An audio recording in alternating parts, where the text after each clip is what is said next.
Olá pessoal, daqui a pouco nós vamos começar mais um vídeo, né? Vamos bater um papo sobre essas estranhas características que nós possuímos que não combinam com o nosso planeta, baseado no livro que eu estou fazendo o resumo para vocês. E alguns recortes que eu coloquei para não ficar um vídeo apenas com um assunto sobre Marte. Por que é que a NASA não busca vida em Marte, no local onde ela com quase toda certeza existe? Vamos ver daqui a pouco, tá? Eu estou lançando esse vídeo hoje na sexta-feira. Normalmente eu lanço sábado e domingo, para ver se eu consigo colocar um outro no domingo. Não vou prometer, mas vou fazer um esforço para colocar uma continuação no domingo, ok? Estamos aqui curtindo finalmente o sol, depois de uma semana de chuva e frio e vento que chegaram para ter paralisar a linha de trens. Na Holanda, em alguns locais foram paralisadas por causa da força do vento. Aqui venta muito. O Mar do Norte é tempestuoso. Quando a tempestade aqui acontece, ela é para valer, ok? Então, vamos já começar o nosso vídeo. Até já.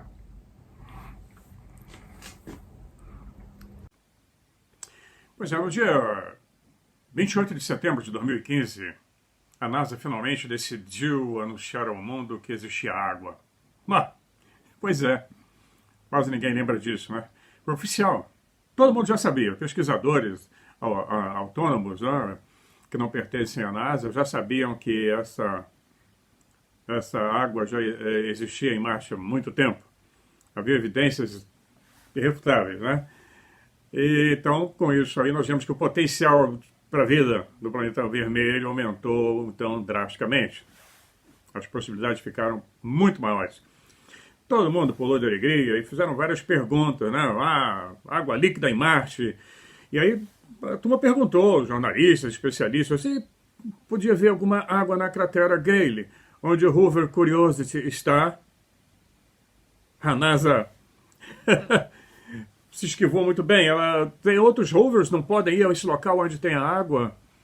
Não podem direcionar os rovers para lá. Eles inventaram uma série de desculpas, né?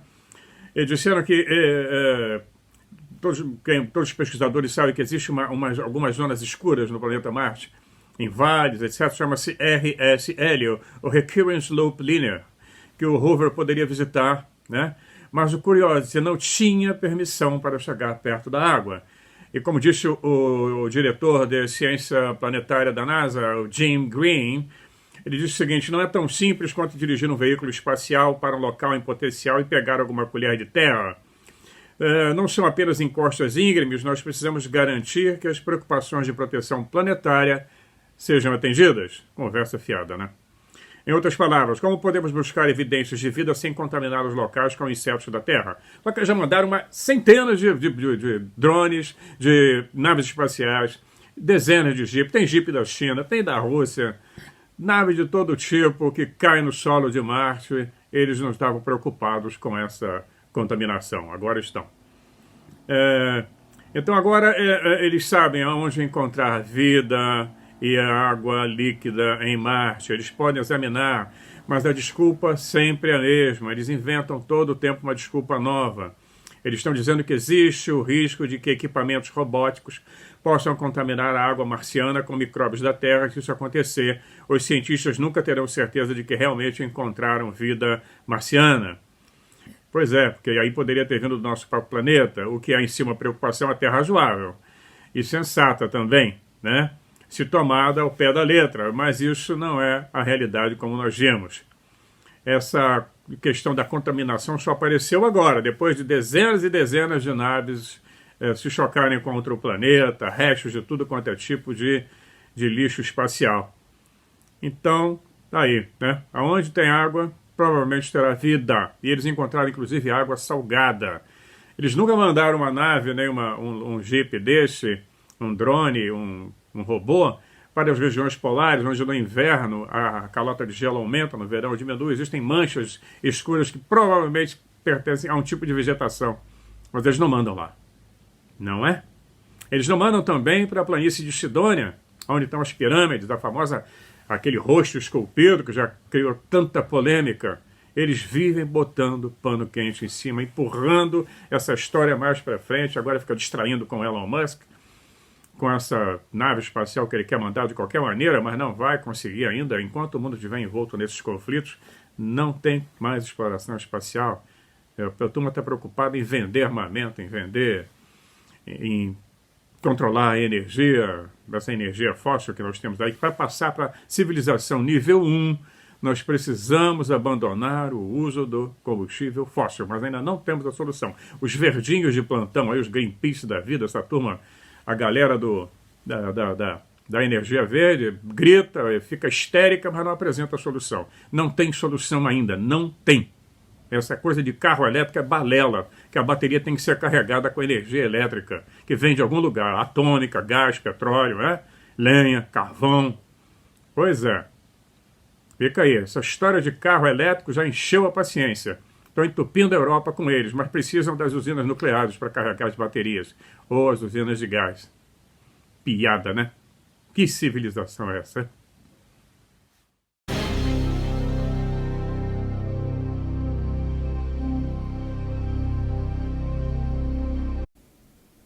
Pois bem, foi em 1967, quando eu conheci a Magdalena, 1967, os Estados Unidos assinaram um tratado do espaço exterior, né, lá nas Nações Unidas, que estipulava que os corpos planetários precisavam ser protegidos durante nossas atividades no espaço, proibindo expressamente a contaminação, que seria prejudicial a outras luas e planetas, né, com a biologia da Terra. Uma outra organização que eles criaram foi chamada de COSPAR, COSPAR, o International Council for a Science Committee of Space Research, que era um conselho de ciência criado para a pesquisa espacial, né, que estabelecia os protocolos rígidos para as nações exploradoras do espaço, né, seguirem, incluindo aí categorias de esterilização que seriam necessárias para as naves espaciais antes que elas pudessem pousar em qualquer lugar, né? Então, a busca pela vida no planeta Marte entra na categoria 4, que deve ser respeitada como outras subcategorias que determinam a quantidade de esterilização necessária para a nave, né? Tem a categoria 4A, que landers, né? Que são os que aterrissam, que não procuram diretamente por vida marciana, que é o caso da Opportunity e a Spirit, que foram classificadas como tal. Olha só, desculpa sempre, né? Tem a categoria 4B, landers que procuram por vida marciana, mas que não entram em contato com a água líquida. Isso é uma curiosidade também, né? Tem sempre uma coisinha. Então, essas naves deveriam ser esterilizadas para o equivalente a 300 esporos de bacilos por metro quadrado e 300 mil para toda a nave espacial, igual à categoria 4A. Tem a categoria 4C, que é os landers, que procuram a vida numa região especial, em Marte. Essas são as áreas onde se sabe que tem água líquida e onde a temperatura é suficientemente quente para que os cientistas acreditem que possa existir vida marciana. E também onde os organismos terrestres podem se propagar. Apenas as sondas Viking foram esterilizadas para atender o padrão 4C, que envolvia ser esterilizada por calor seco de até 125 graus Celsius, o equivalente a 257 Fahrenheit, para restringir as populações microbianas a 30 esporos para toda a nave. Então é claro que a NASA sabe tudo sobre essas restrições, pois eles têm que discutir os requisitos de esterilização de cada nova missão com os oficiais de proteção planetária da COSPAR. E isso tem que acontecer antes mesmo da embarcação ser projetada, pois é preciso escolher as peças e materiais que vão aguentar os procedimentos de esterilização necessários para que, né, não haja contaminação. Nós sabemos que a Spirit e a Opportunity... Está frio de volta aqui. Foi uma semana fria agora, a temperatura chegada a ficar negativa, nevou. Isso é primavera. Hoje abriu um sol agora. Nós ficamos 4 dias quase com vento forte, né? Céu cinza, completamente cinza e frio. E chuva bem fininha. Pois é, isso é Holanda.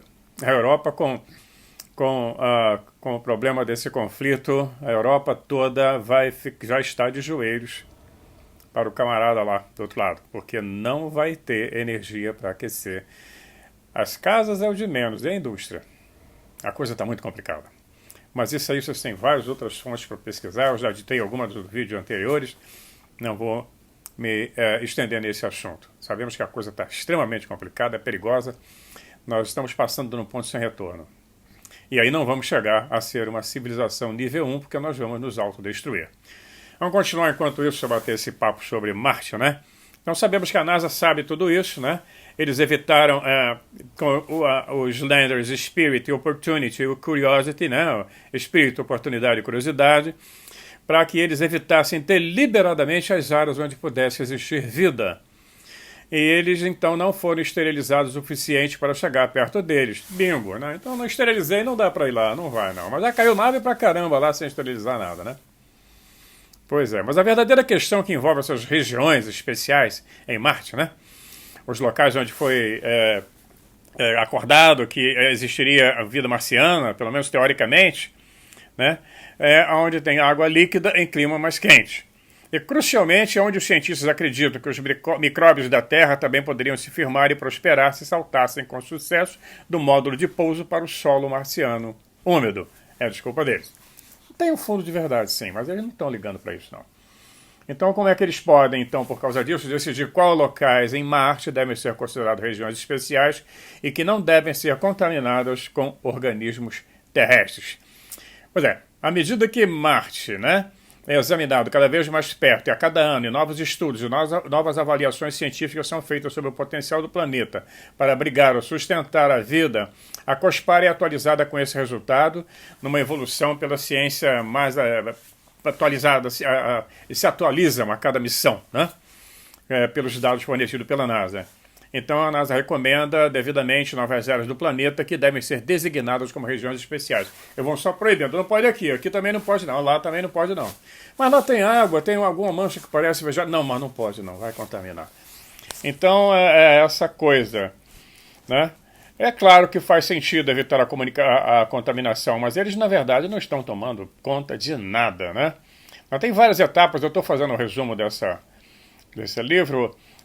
A NASA o seguinte, ela pega e envia a missão Curiosity para uma região não especial para procurar condições habitáveis, né, que tenham condições de ter havido uma vida antiga. O rover é esterilizado de acordo com o padrão 4B, proibindo de entrar em áreas onde a vida atual pode ser encontrada. Então, como nós estamos vendo, eles estão claramente evitando o que deveria, logicamente, estar fazendo. Procurar vida, pô, eles já acharam há muito tempo. Eles sabem onde a água líquida pode ser encontrada. Eles conhecem as melhores regiões para procurar a vida, mas eles não enviarão a missão a Marte para procurar ou detectar essa vida. Pois é. Um monte de maluco que nós vivemos, né? Imagina uma nave espacial passando aqui pelo... Não para não, que esse povo é louco. Além deles se matarem o tempo todo, há milhares de anos, fazem coisas sem a menor lógica, como diria o comandante Spock, da Star Trek. Que impressionante. Como ele diria, fascinante.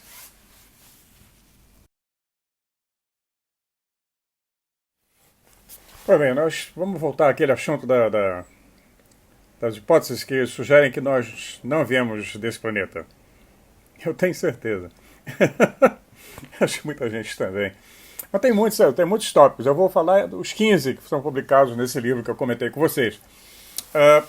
Cada vídeo eu vou colocar um. Então vamos continuar, né? Por exemplo, as cataratas. Eu tive que fazer cirurgia por causa disso, para evitar. Né? Elas são abundantes nas regiões tropicais, de onde nós supostamente nos originamos.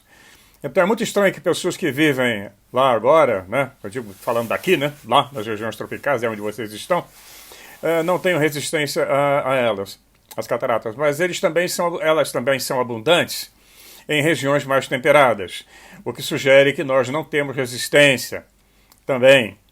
E a principal causa da cegueira do desenvolvimento do ser humano, principalmente na terceira idade, como no meu caso, é a diabetes, né?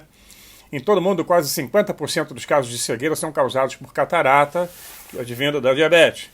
O glaucoma é a principal causa, fora da África, né?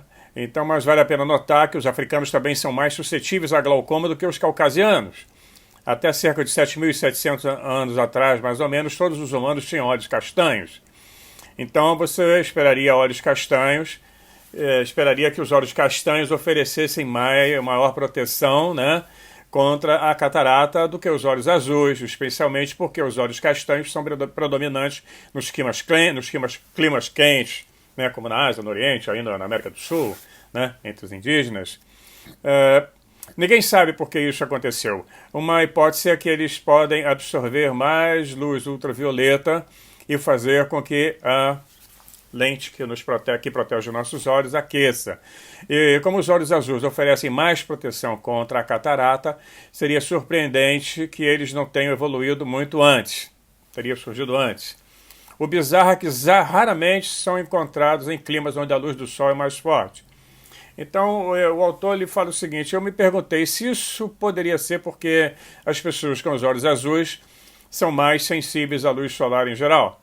Mas isso acabou não sendo o caso, pois os olhos azuis são mais suscetíveis à luz ofuscante. Embora não tenha conseguido encontrar nenhum dado sobre o grau em que isso ocorreu, os olhos azuis evoluíram em um clima temperado, provavelmente na Escandinávia, onde todo mundo tem olhos azuis e tem um único ancestral comum que viveu há cerca de 7.700 anos. Como aqui na Holanda, os holandeses raiz todos têm olhos azuis e são louríssimos. Na Dinamarca, Noruega, nessa região. Então, ele acredita que há 7.700 anos atrás aconteceu uma mutação genética. E o único interruptor que desliga ou limita a capacidade do olho de produzir melanina, né? O único interruptor liga ou desliga, né, ou limita a capacidade do olho de produzir a melanina, né? Os pesquisadores descobriram que se esse gene fosse, quando ele é completamente destruído, acontece o fenômeno do albinismo, as pessoas ficam totalmente brancas, né? Então eles acham também que na mesma época que os olhos azuis apareceram, a pele branca também apareceu, e novamente isso aconteceu nos climas mais frios, provavelmente no Cáucaso, tem a ver com os Anunnakis. Os pesquisadores teorizam que isso foi provavelmente a tentativa do corpo de obter mais vitamina D. A falta de vitamina D pode causar o raquitismo, mas o raquitismo era desconhecido até cerca de 5.000 anos atrás, ou seja, 2.700 anos após a evolução da pele branca. Então, obviamente, há algo mais acontecendo que ainda não foi explicado, né? Então, mas isso não significa que a pele branca é a melhor, de jeito nenhum. É só ver a raça negra, como eles envelhecem pouco. Ou as raças orientais. Você pega a Magdalena, não aparenta a idade que tem, mas eu não vou contar, senão ela me degola. E a disposição física, a capacidade física, a capacidade mental, eles têm uma resistência muito maior do que a nossa raça branca aqui. As europeias envelhecem muito rápido. Pode ver, as holandesas, você pega uma chinesa, uma indonésia, ou uma africana, e compara a idade com uma holandesa, a holandesa a pele ruga rapidinho. Elas ficam cheias de rugas, a pele envelhece, elas envelhecem muito rápido. Então vamos continuar aqui, né? A questão dos olhos, né? Os olhos são sensíveis à luz do sol, e não é porque nós estamos sempre dentro de casa, não, porque nós não conseguimos olhar. E tem algumas raças que são mais adaptadas que a outra. Nós conseguimos ver a luz ultravioleta, mas acontece que nós desligamos esse tipo de qualidade que nós teríamos, né? Os olhos recebem a luz violeta, mas são filtrados pela lente que cobre os nossos olhos, né? Então ele acha que nós, o cientista, ele acha que nós devemos ter vindo de algum lugar onde a luz era mais fraca ou mais indireta, não era tão forte como aqui no planeta Terra. O planeta natal, de onde nós nos originamos, ou geneticamente fomos criados, viemos de lá, deveria ter uma cobertura de nuvens permanente, uma camada de ozônio mais espessa que bloquearia a luz UV, a radiação UV, né? Ou poderia orbitar, então, uma estrela anã vermelha, né? Então, o sol danifica a nossa pele, e a luz UV, ultravioleta, é prejudicial de várias outras maneiras, além de causar a catarata. Acredita-se que ela seja uma das principais causas de câncer na pele. Ele seca e murcha a nossa pele, né? A luz UV arrebenta com material plástico. Eu tive veleiros, se você não tiver uma cobertura UV azul para filtrar a radiação solar, o que é de fibra de vidro e plástico começa a encarquilhar, vai rachando. Você pega um balde de plástico, daqui a pouco ele quebra todinho na tua mão, porque por causa da radiação UV. Isso é muito comum, principalmente no Brasil, que o sol é mais forte nas regiões tropicais. Então, ele diz que essa luz faz com que nós pareçamos velhos antes do tempo. Daí entra a questão da raça branca, que é muito mais fraca. Então, alguns animais que suportam o sol pra caramba têm os pelos grossos, ou têm a pele grossa, ou então têm escamas. Isso que fica lá no sol não tem problema, como um porco, javali, né, o hipopótamo tem uma camada de couro blindado para suportar a luz do sol, então eles não têm problema com o sol. E nós temos que usar roupa, né?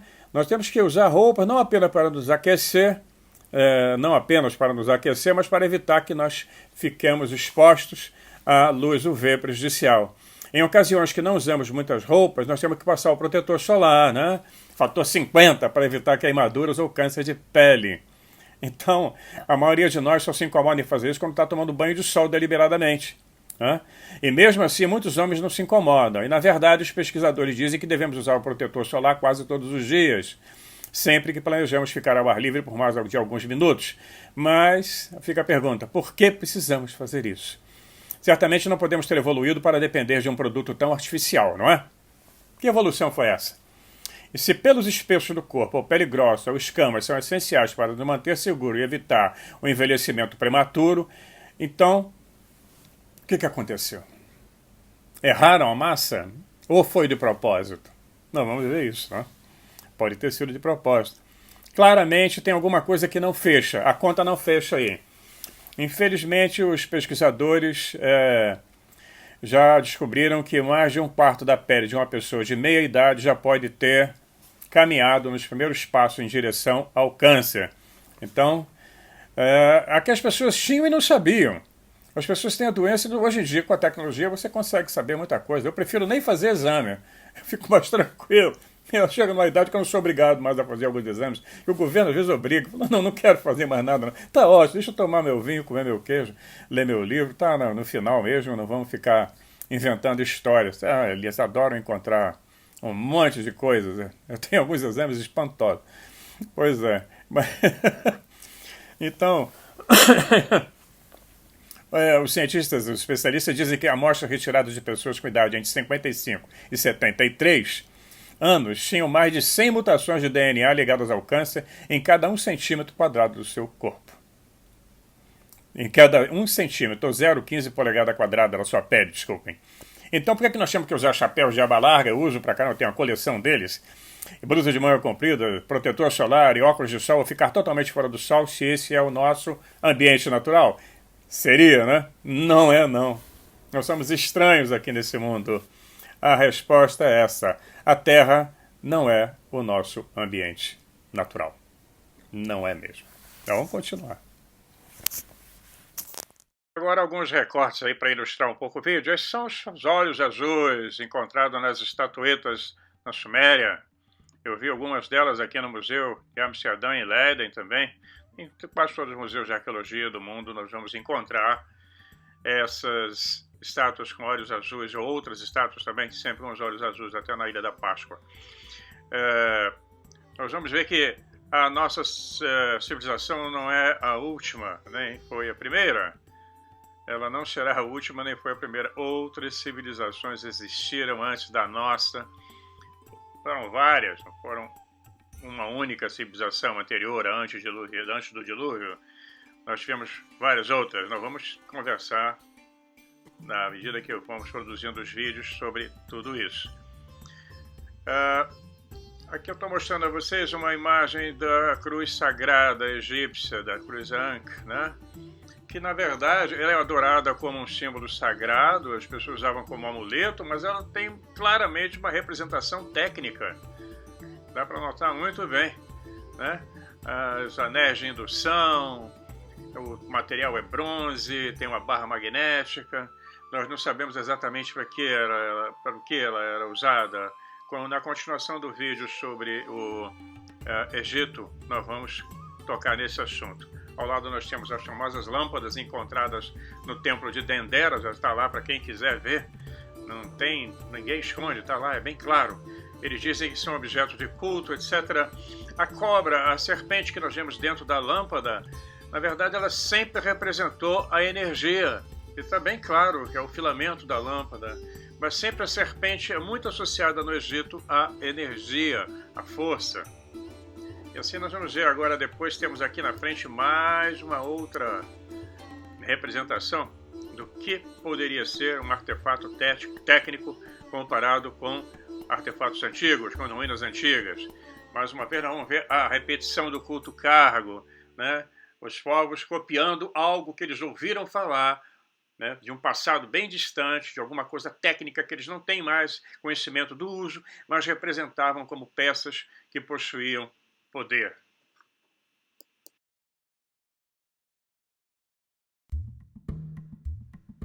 Aqui nós continuamos a ver a representação desses artefatos técnicos, o pilar de Ged, ali em cima, na parte superior, que claramente representa um isolador, alguma coisa parecida com um isolador elétrico.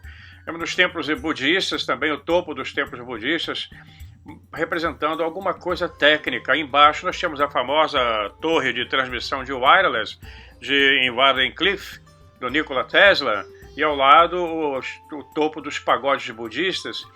E muitos templos indianos também têm representações que são claramente representações técnicas. É muito difícil desassociar disso.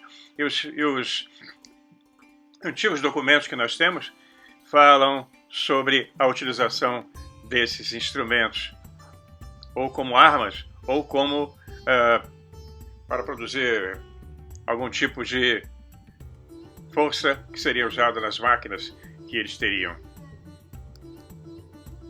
Bom, e aí nós temos o projeto Apollo, como era o painel do ônibus espacial e o painel da Dragon agora. Você vê que o programa espacial começou em 1961, Apollo, né, com o projeto Apollo, e agora com a Dragon 2022, você vê a diferença, como nós evoluímos com o interior dessas naves. Ainda falta muita coisa, mas já houve uma evolução em tão poucos anos, né? Então nós vemos que uma civilização com 4, 5 mil, 6 mil anos que contínua, aonde eles podem estar em termos de tecnologia? E se tiver 100 mil anos, de uma forma contínua, sem que eles tenham se destruído? Não é?